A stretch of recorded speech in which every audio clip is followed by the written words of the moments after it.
A person sits on a park bench, thumb moving endlessly across a glowing screen. The sun sets in a blaze of orange and pink, but they do not look up. They are caught in a loop they do not even see. A cycle of digital distraction that steals moments from a life waiting to be lived. This is the world we navigate every day, a world that demands a new kind of wisdom. Welcome to Modern Parables, a collection of short, powerful stories designed for our digital age. These are not old fables about wolves and sheep, but new tales about endless scrolls and phantom vibrations. They teach us how to disconnect from the noise and reclaim our most precious resource, our attention. By the end of this, you will have a practical map to break free from digital overload and build a more present, intentional life. We will explore why our constant scrolling feels so unsatisfying and how a simple decision to mute notifications can feel like an act of rebellion. What does a life of true connection beyond the screen actually look like to you? His thumb moves in a steady, hypnotic rhythm. Each flick upwards is a small push, a tiny effort to send the digital boulder a little higher up the mountain. For a moment, a new post from a friend, a funny video, a headline sparks a flicker of connection, a small jolt of pleasure. This is the dopamine hit, the reward for the push. But the satisfaction is as fleeting as a single breath. The boulder does not stay at the summit. It immediately tumbles back down, and his thumb moves again, pushing the endless stream of new content upwards, only to watch it all vanish, replaced by yet more to be pushed. He is our modern Sisyphus, condemned not by the gods of myth, but by an algorithm designed to never let him reach the top. The hill has no peak, the feed never ends. And with every completed scroll, the emptiness that follows is a little deeper, a little heavier. This is the core of the trap. We mistake the momentary spark for lasting warmth and the compulsive return for genuine engagement. The wisdom here is not in finding a better way to push the boulder, but in finally looking up from the screen and seeing the mountain for what it is, an illusion of a hill with no real destination. Recognizing this futile cycle is the first, most profound act of rebellion. It is the moment you realize you are not climbing a mountain, but running on a treadmill, and your finger holds the power to press the stop button. This constant state of alert begins to rewire the nervous system. The phantom vibration is a modern nervous twitch, a tiny ghost in the machine of your own body, signaling a readiness for a message that is not there. It is the boy who cried wolf living in your pocket. At first, every imagined buzz sent him scrambling, his heart giving a little leap. A text from a friend, an important email, a piece of news. But time after time, he pulled the phone from his pocket to find a blank screen, a silent slab of glass. The wolf was never there. The village of his attention grew weary of the false alarms. Yet the feeling persisted, a low-grade hum of anxiety that kept his mind tethered to the digital world, even when he was trying to read a book or listen to a friend speak. His focus became thin and scattered, dispersed across a dozen possible alerts. The true cost of this hypervigilance reveals itself in the moments that matter. Imagine a quiet evening. Your child is telling you a long, meandering story about their day at school. Their voice is the real signal, the important message waiting to be received. But your brain, trained on the quick, sharp ping of a notification, struggles to lock on. The story feels slow. Your mind wanders, flicking back to the silent phone in your pocket, half expecting it to buzz. The real wolf, the moment of genuine human connection, finally appears, but you are too busy watching the empty horizon for a digital signal. The moral is not about the phone itself, but about the quality of our attention. When we train our minds to be constantly on alert for the trivial, we drain our capacity to engage deeply with the meaningful. We become like a radio receiver constantly scanning through static, unable to settle on the one clear, beautiful station that is actually playing. The phantom vibration is not the problem, it is the symptom of a deeper distraction. What precious signals are you missing because your mind is tuned to the wrong frequency? This digital perfection creates a world where every pond is filtered to an impossible clarity. In a small town nestled in a valley, the community became obsessed with their own reflections, but only through the lens of a popular app called Clearview. Every shared photo was adjusted, smoothed, and enhanced. The sky was always a deeper blue, the grass a more vibrant green, and every smile was perfectly aligned and whitened. They lived inside the parable of the emperor's new clothes, each person seeing the flawless images posted by their neighbors and feeling a private, gnawing sense of inadequacy. No one dared to say the water looked unnatural. To question the filter was to admit you did not belong. One woman, named Ilara, spent hours trying to capture a photo of her garden that matched the stunning ones in her feed. She would wait for the perfect light, move a pot, pluck a single brown leaf, but her real garden, though beautiful, was messy. A snail had eaten holes in the hosta leaves, and the roses were a little wilted from the afternoon sun. One evening, frustrated, she did something radical. She posted a picture of her garden, holes and all, with a simple caption about the stubborn snail. She held her breath, waiting for the silence of disinterest or the sting of judgment. Instead, something unexpected happened. A neighbor commented that she had the same snail problem and asked what kind of flowers the snail seemed to avoid. Another shared a picture of her own lopsided tomato plant. A third simply wrote, "Thank you for this, it looks like my garden." A tiny crack appeared in the perfect facade of Clearview. Ilara's imperfect photo became a small window of reality, and through it poured genuine conversation and connection. The wisdom here is as simple as it is profound. Our self-worth cannot be measured in likes on a curated version of our lives. It is built in the messy, unedited moments we are often too ashamed to share. Authenticity does not demand perfection, it invites solidarity. It is the courage to point at the filtered pond and say, "The water is not really that blue, is it?" And in doing so, you give everyone else permission to see the world and themselves with kinder, more honest eyes. There is a gardener who loves his plants. He spends hours each day on his tablet, reading articles about the perfect soil composition, watching videos on advanced pruning techniques, and following experts who post daily tips on maximizing bloom yield. He knows more about theoretical gardening than anyone in his neighborhood. His digital library is a paradise of potential, yet outside his window, his actual garden tells a different story.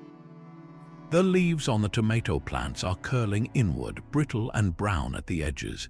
The petals of the roses are drooping, their vibrant color fading to a dull, tired pink. The plants are not just thirsty, they are starving for a simple, fundamental act of care. The gardener is so absorbed in learning about the perfect conditions for growth that he has forgotten the most basic rule: plants need water. He is surrounded by the tools and knowledge for a masterpiece, but his real world is withering from neglect. This is the parable of the constant consumer. How many of us are doing the exact same thing with our own lives? We scroll through endless feeds about mindfulness, we watch videos on how to be happy, we read articles about building better habits and strengthening our relationships.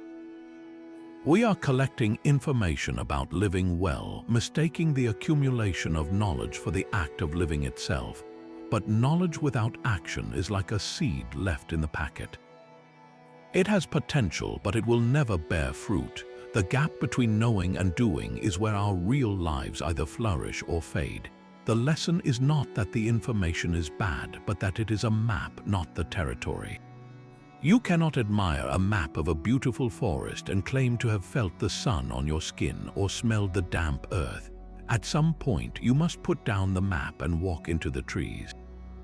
For the gardener, the solution was not to find a better article on wilting. It was to walk outside with a watering can. For us, it is the conscious choice to close the app and open our lives to direct experience. What is one thing you have learned about that you have been meaning to do? What small, real-world action can you take today to water that intention and make it grow? Two friends set out on a journey to a famous mountain peak. From the moment they began their hike, their approaches diverged completely. The first traveler, Leo, saw the world through a rectangular frame. Every sweeping vista, every delicate wildflower was immediately translated into a potential post. He would stop abruptly, his face lit not by the sun, but by the glow of his screen, his brow furrowed as he adjusted the filter. Is the lighting right? Is the caption clever enough? He was not on the mountain to be with the mountain. He was there to extract its value for his digital audience. The journey became a checklist of photo opportunities, a source of stress as he worried about his battery life and internet connection. He was physically present, but his consciousness was miles away, already in the comments section. His friend Sam walked differently. She felt the burn in her calves as the trail steepened. She stopped to feel the strange, cool texture of a moss-covered rock, and she simply watched the way the morning mist clung to the distant trees without feeling the urge to prove she had seen it. When they finally reached the summit, a breathtaking panorama of rolling hills and sky stretched out before them. Leo immediately began filming a panning video, talking to his unseen followers about the incredible view. Sam sat on a large, sun-warmed stone, closed her eyes for a moment to feel the wind on her face, and then just looked, drinking in the silence and the scale of the world. Later that evening, Leo was busy uploading his content, his mind already racing toward the validation of likes. Sam was quietly recounting the story of the mossy rock and the taste of the wild blueberries they had found, her face glowing with the memory. Leo had a collection of digital artifacts, perfectly curated slices of the day. Sam had the day itself woven into the fabric of her being. The mountain did not care if it was photographed. Its value was in the climb, the thin air, the ache of muscles used well, and the shared, wordless understanding between friends standing before something vast. The modern trap is believing the highlight reel is the life, but the reel is just a collection of souvenirs, while the actual journey is the thing that changes you. Which traveler are you on your own daily hike? Are you capturing the moment, or are you letting it capture you? A quiet hum of espresso machines and the soft tapping of thumbs on glass fills the cafe. At every table, heads are bowed over screens, each person a small island in a sea of digital light. They are consuming, reacting, scrolling, their minds occupied with a constant stream of input from elsewhere. All except for one woman sitting by the window. She has no phone in her hand, no earbuds in her ears. She is simply there, her gaze drifting from the steam rising from her mug to the people passing on the street outside. To the others, she might look idle, even bored, but inside her mind, a different kind of activity is taking place. Freed from the demand to process external information, her own thoughts begin to connect in new and unexpected ways. She notices the pattern of condensation on the window, and it reminds her of a problem she had been stuck on at work for weeks. In the quiet space of her own mind, a solution suddenly clicks into place, elegant and simple. This is the lost art of boredom, and it is not a void to be filled, but a fertile soil where the seeds of our own creativity can finally sprout. When we constantly feed our minds with digital noise, we leave no room for our inner voice to be heard. It is like trying to listen for a faint, beautiful melody while standing next to a roaring waterfall. The constant stimulation of the scroll drowns out the quiet whispers of insight and reflection that lead to our most profound ideas. We have been taught to fear the empty moment, to see boredom as an enemy. So we reach for our phones in the checkout line, in the waiting room, in the 5 minutes before a meeting starts. But in doing so, we are robbing ourselves of the very conditions that allow our brains to wander, to make novel connections, and to truly know ourselves. That sudden brilliant idea in the cafe did not come from consuming more content. It emerged from the quiet space she allowed for it to grow. What original thought is waiting to form in the quiet spaces you consistently fill with noise? Downstream from the dam, the river became a sluggish, murky trickle. The fish vanished, the reeds along the bank withered, and the vibrant ecosystem that depended on the water's constant movement began to fade. The community had built the dam with the best intentions to control the flow, to store the water for their own use. They did not realize they were slowly choking the life out of the very thing that sustained them. In a small house not far from that stagnant river, a similar stillness had settled. A family of 4 lived under the same roof, yet they were often islands connected by Wi-Fi but separated by screens. The natural flow of conversation between parent and child, the spontaneous play between siblings, the shared silence of people simply enjoying each other's company, all of it had been dammed by the constant pull of digital entertainment. So they decided to build a different kind of structure, not a dam but a gate. They called it their Digital Sabbath. Every Sunday from sunrise to sunset, the screens went dark. The tablets were stored, the laptops closed, the television screen remained a blank black mirror. The first few hours were always the hardest. A restless energy filled the house. Fingers twitched for absent phones. Boredom, that long-forgotten sensation, crept in. But just as the river, when finally allowed to flow, finds its old channels, the family began to rediscover their own natural currents. The teenage daughter, who usually communicated in grunts and text messages, found herself telling her father a long, complicated story about something that happened at school. He listened, truly listened, without glancing at a notification. The younger son, frustrated at first, pulled a dusty board game from a closet. Soon, the entire family was gathered around the kitchen table, not as competitors but as collaborators, laughing and strategizing together. The silence was no longer empty but filled with the comfortable sounds of a home, the scratch of a pencil on paper as someone started sketching, the soft melody of someone humming in another room. The low-grade anxiety that usually hummed in the background of their lives, the pressure to respond, to stay updated, to perform, simply evaporated for one day a week. They were not consuming life through a screen, they were immersed in it. The digital dam was opened, and the waters of their own connection, blocked for so long, began to flow freely once more. The lesson is not that the river is bad, but that it needs its seasons of unimpeded flow.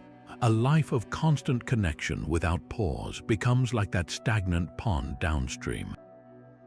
We need our own digital Sabbaths, not as a punishment, but as a necessary release, a weekly reminder that the most vibrant parts of our lives are not stored in the cloud, but are flowing right here in the room with us, waiting for us to look up from the dam we have built and let them run free.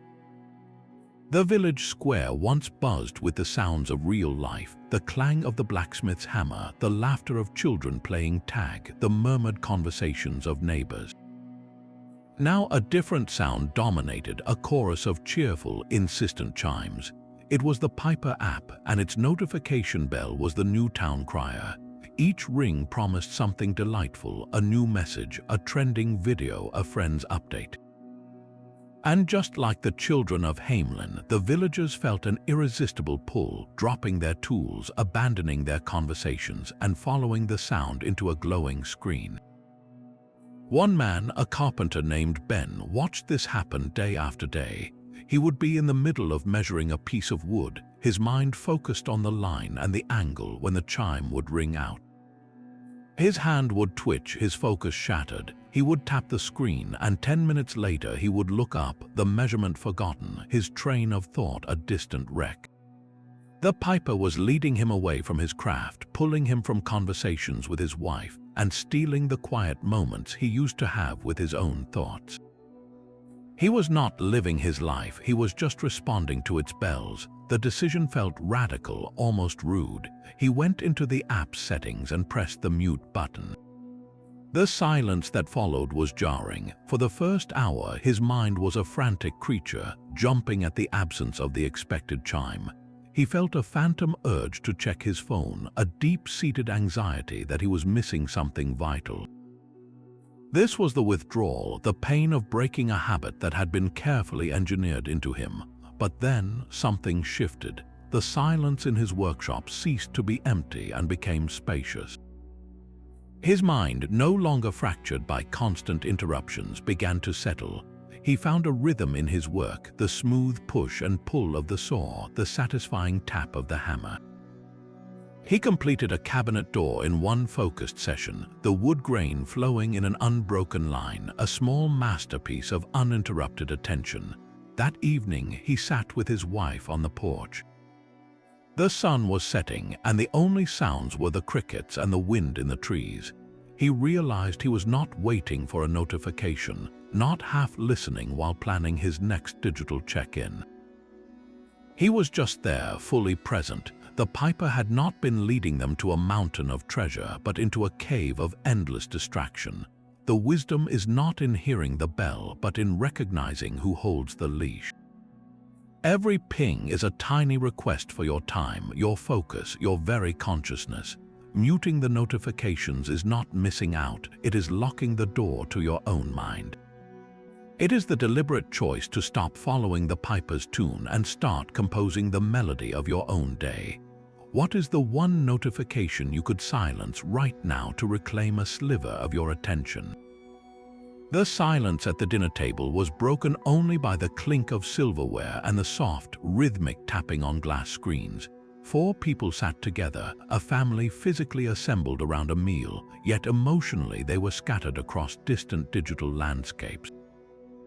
A father scanned news headlines, a mother scrolled through a social feed, and 2 teenagers exchanged rapid-fire texts with friends who were not there.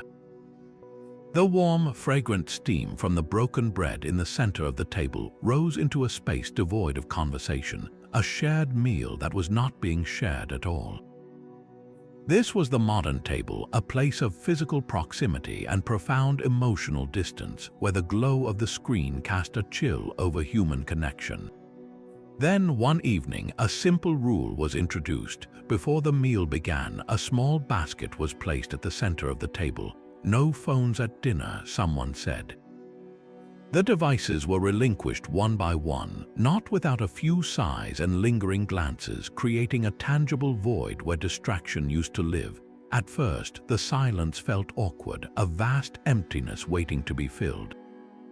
But then, someone passed the bread. As hands reached to tear off pieces, a conversation started, tentative at first, about the texture of the crust, about the recipe. A story was told about the grandfather who used to bake bread every Sunday. Laughter erupted over a forgotten, silly memory from a past vacation. The broken bread became a symbol not of absence but of participation. It required hands to tear and share, it encouraged eye contact, it created a natural pause where a story could be told.